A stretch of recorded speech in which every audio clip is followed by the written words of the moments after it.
Right, in this chapter, we are going to discuss on marketing basics like marketing plan and components of marketing mix. All right, so for marketing mix, we're going to only focus on only 4 P's. Yeah, there are so many P's outside here, up to 7 to 8 P's. But here in this textbook, we are going to discuss only on these 4 P's. Okay, and then we'll discuss on what is target market. Okay, what are the market segmentation? Okay, and then we'll explore the key factors that influence consumer and organizational buying process. This is only for chapter 11 in the textbook. We'll see the introduction for chapter 12, which is included in this chapter 6 as well, in the syllabus later on. At the end of the chapter, you should be able to explain the concept of marketing. You have explained what is marketing just now in Google Classroom and identify 5 forces that constitute the external marketing environment that might affect the businesses itself. There are 5 external marketing environments, 5 factors of this external marketing environment. For example, we have political, legal environment, we have economic environment, technological environment, and the other 2 forces. Okay, and then at the end of this chapter, you should be able to explain the purpose of marketing plan and its main components, explain market segmentation, how many market segmentation that we have, and how it is used in target marketing. So in marketing itself, basically, every organization, they will have their own market segmentation. Maybe just few or little organization that are focusing on all market segmentations, but basically maybe they are focusing on all market segmentation, but the product will be different, okay, for those target market. Okay, and then at the end of this chapter also, you will need to know on the purpose of marketing research. No, marketing research is not being covered in this chapter. Let's move to number 5. You have to describe the consumer buying process and the key factor that influence that process. And we have the 4 categories of organizational market. Okay, characteristics of business to business buying behavior. And then the last one is the marketing mix as it applies to small business.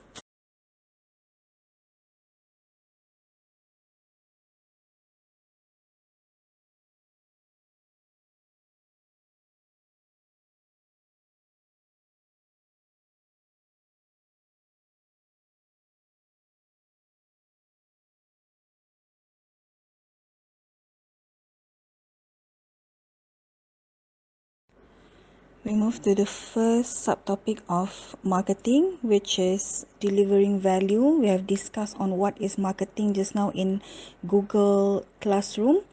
Alright, so what is delivering value? What is value? Value to the customer. We deliver value of the customer, deliver value of the product, of the services, of the ideas that we produced to the customer. So value, what does it mean by value? It is a relative comparison of a product's benefits versus its cost. So we need to add more benefits of the product, of the services, of the ideas, as compared to the cost of the product. That is delivering value to customers. Whether it is worth it or not of the customer to buy the product that you want to sell. So if you look at the slides over here on delivering value, there are few statements. The first question: what attracts buyers to buy one product instead of another? All right. Let's see. What makes you buy Colgate as compared to, let's say, Dali? Why do you want to buy Colgate as compared to Dali? Maybe because of its the taste, the packaging, the free gifts that you get if you buy those products. All right. Or if, let's say, you want to buy a car, All right, what attracts you to buy Honda as compared to Proton, for example? All right, what attracts the buyers? Yeah, so that is delivering value. We as the companies, yeah, as the marketing teams in the organization, we need to do something to attract buyers to buy our product. And rather than just buying our product, they will return to buy our product in the future. We don't want a customer, they buy our product, let's say this year, this month, but next month they are changing to other brands, for example. All right. Okay, we want the loyalty of the customer. Okay, consumer desires for many goods and services and unlimited. All right, as a customer, okay, we desire many things. Okay, who said that they don't want LV handbags? Who said that they don't want Porsche, for example? You don't want BMW. We want it, all of it. All right, but then because of the limited financial resources that we have, okay, we try to be selective. That is why the value of the product itself is very important to the customer. Okay, they will buy, they will purchase your product if you offer the best value to them that meet their needs and wants. Yeah, so that is very important. This is very common in purchasing goods. Right, still talking about delivering value. One of the most common reasons for failure of any businesses, large or small, is its inability to deliver value to customers. That's why I said just now, value is very important. Delivering value is very important to customers. We as customers, we want to be valued. We want to be valued through what? Okay, one of it is through the customer service, of course, before, during, and after sales. But then delivering value in terms of the products, the services, the ideas that we purchase is much more important. Okay, the quality of the product, the benefits that we get from the product. Let's say if you want to buy a phone, okay, a handphone, all right, why do you want to purchase A model as compared to B model? And maybe for A model, okay, you can get a higher megapixel for the camera. Okay, you can get the features of, let's say, for the camera itself, it can make you slimmer. All right, it can make you fairer than what currently your skin color. All right, so that is the most important thing, delivering value to customers. The concept of value, sometimes it is very simple, sometimes it is very complex. It is depending on the customer itself. How do they define the value that you provide to them? All right, sometimes the value is tangible, sometimes it is intangible. All right, it is based on their perceptions, their opinions of the value that you have delivered to them. Okay, so that is on delivering value. Right, let's take a look at the definition for value of product. It compares a product's benefits with its cost. Okay, so the benefit should be overshadow the cost of the product itself.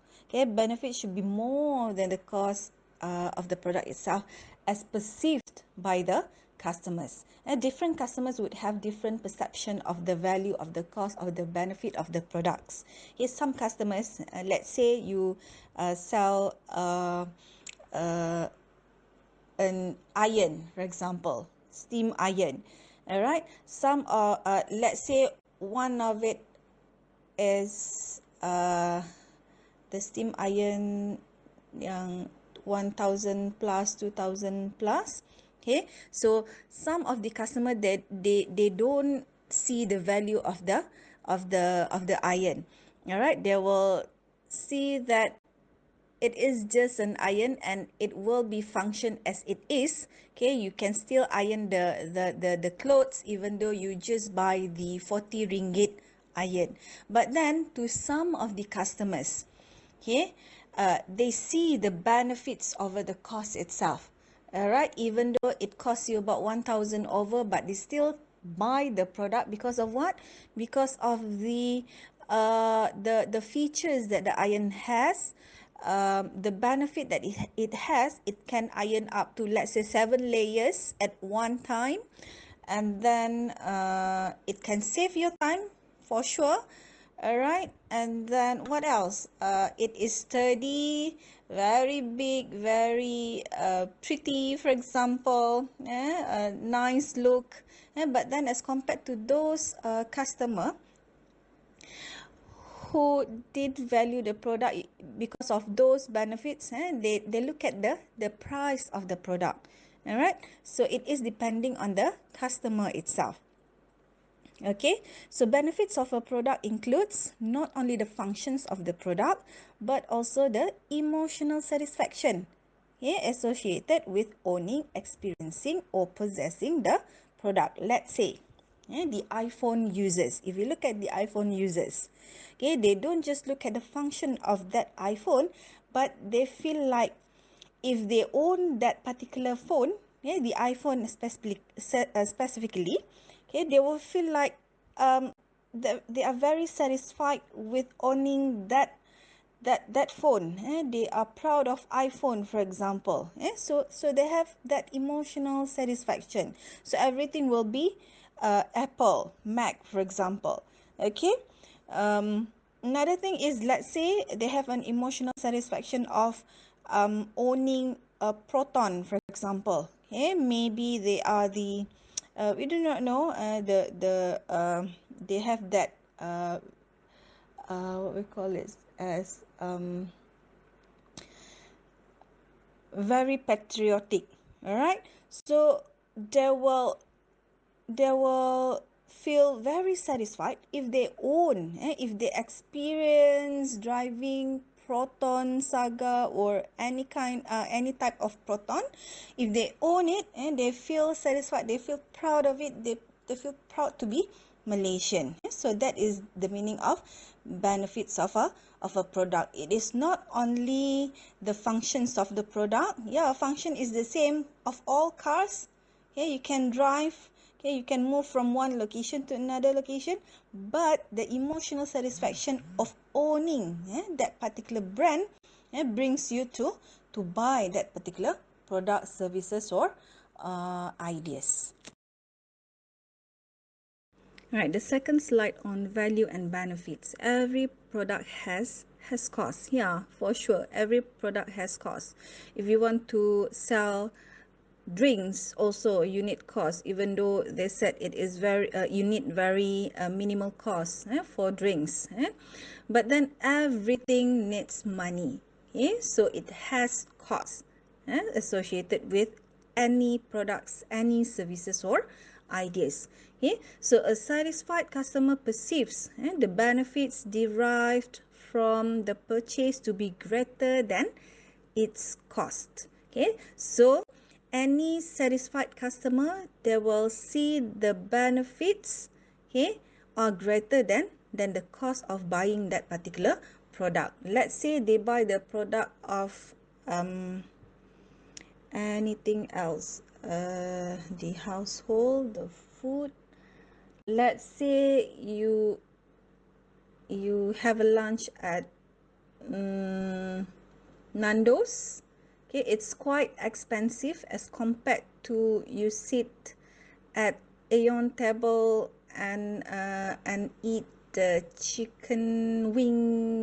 fried chicken wing over there, as compared to Nando's menu. All right, so but then you think that by eating having lunch at Nando's, you will get the benefits of, let's say, a healthy food, healthier food than what you get from Aeon stall, for example. That's the benefits that some of the customers think of. All right, and another thing is maybe the benefits of the privacy. It is more privacy than if you eat at the food court of Aeon. All right, and let's say you buy Skechers. All right, so benefits that you get, even though you need to pay for 300, 400, 500 ringgit for a pair of shoes, but then you feel comfortable when wearing the shoes, as compared to if you, let's say, buy the street shoes 20, 30 ringgit, and it does not give you the comfortability at all.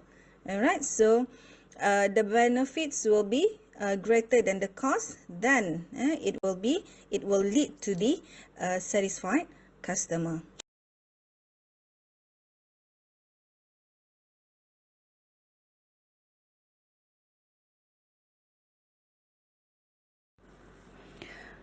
To satisfy customers, what the company should do? They should develop new product that performs better than previous products.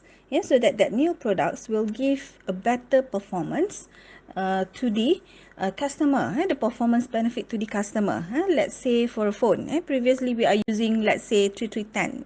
I once used 3310s, and as compared to what I have right now, it is far much better than what I have earlier. What we can do, we can WhatsApp, we can access to the social media, we can install the Islamic application, the education application, and many more.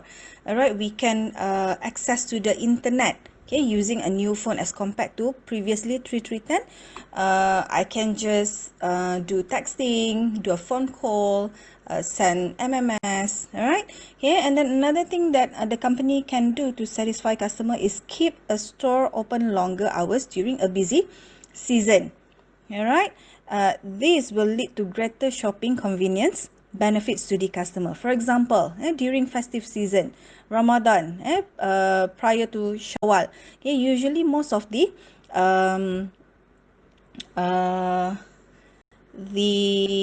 shopping complexes of the hypermarket, they will keep their store open longer than usual day. All right, but then during this PKP, you don't have to compare it with what we have earlier. This is what I mean. All right, keeping the store open longer hours will make them satisfied. Because of what? We went to malls at night and it finished around 10:30, 10 to 10:30, for example, and then after that we want to go for shopping, we want to buy butter, we want to buy flour, to bake cake, to bake biscuits, and so on. All right, so we need that the store to keep open longer than their usual daily operation, so it keeps the customer satisfied with the services offered by the company. All right, other than that, they can offer price reduction, lower the cost benefits of the product. Usually in a hypermarket, we can see the price reduction section. True. All right, so this price reduction section, they are reduced to clear, and sometimes they do sales. All right, IKEA, they have as is section. All right, so you can just purchase those product as is, so cheaper than a new product. Or they have sales throughout the year, just like Jekyll, sepanjang tahun sale, for example. All right, back to school sale, Hari Raya sale, Chinese New Year sale, Deepavali sale. What else? Kalau Jekyll tu memang all year sales. All right. And the last one is offer information that explains how a product can be used in many ways. The benefits of the new users at no added cost. For example, if we buy scarf is for us to cover our head. True. All right, but then during the promotion and whatsoever, you can just add the benefits, other benefits that the customer will get if they buy your scarf. Let's say you can use this scarf as a shawl, for example, to cover your body. You can use this scarf as blanket. You can use this scarf as a table runner, for example. That are those added benefit with no added cost. All right, if let's say you buy a flower pot, flower pot is for planting, for you to plant your flowers, for example. All right, but then as a seller, as a company, you may add other new users at no added cost. Okay, you can explain to the customer, rather than using this flower pot for planting, you can use it for storage of small objects. For example, you can put your pencil, your stationaries, all right, or it can be a centerpiece for dining table. All right, that's how the customer, the organization enhance the benefits of a product to the customer, so that it will attract the customer to buy the product and return to buy the product.